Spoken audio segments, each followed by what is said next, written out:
Halo rekan-rekan, pernahkah Anda membayangkan bagaimana sebuah algoritma bisa menentukan harga diskon di toko favorit Anda atau memprediksi lonjakan permintaan barang sebelum musim liburan dimulai?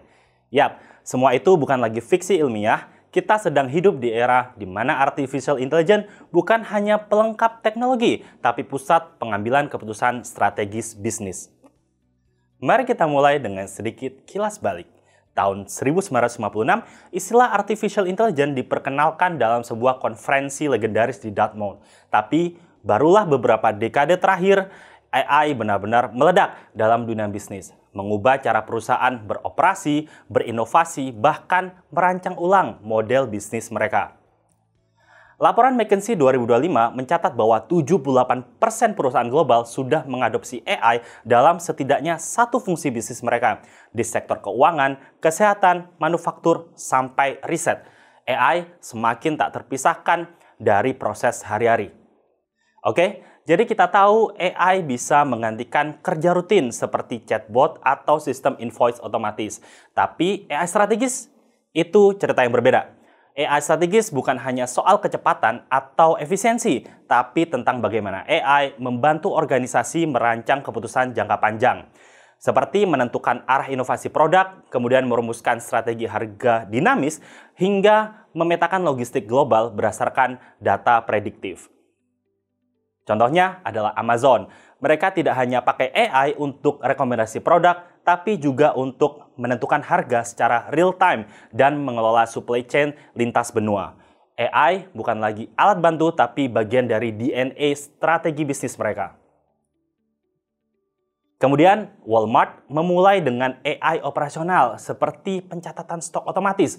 Tapi kini, mereka melompat jauh ke arah AI strategis dengan memanfaatkan data cuaca dan histori penjualan. Walmart bisa yang pertama memprediksi permintaan musiman, kemudian menyesuaikan promosi secara regional, dan tentu saja menentukan lokasi gudang yang paling strategis. Hasilnya apa? Waste product turun 15%, prediksi stok semakin akurat, dan efisiensi logistik meningkat secara drastis. Bayangkan dampak skala ini jika diadopsi lebih luas. Menurut Lancity dan Lakani 2020, perusahaan masa depan akan membangun apa yang disebut sebagai AI Factory, sebuah ekosistem yang menggabungkan data algoritma dan infrastruktur digital untuk menghasilkan keputusan adaptif dan berkelanjutan. Artinya, AI bukan hanya memperbaiki cara lama, tapi menciptakan cara baru seperti Klarna, startup fintech asal Swedia yang mengganti ratusan staf customer service dengan AI assistant dan menghemat jutaan dolar per tahun. Namun, bukan soal menggantikan manusia semata. Seperti kata CEO Lattice, AI idealnya membebaskan manusia dari tugas-tugas repetitif agar kita bisa fokus pada pekerjaan yang lebih strategis dan juga bermakna.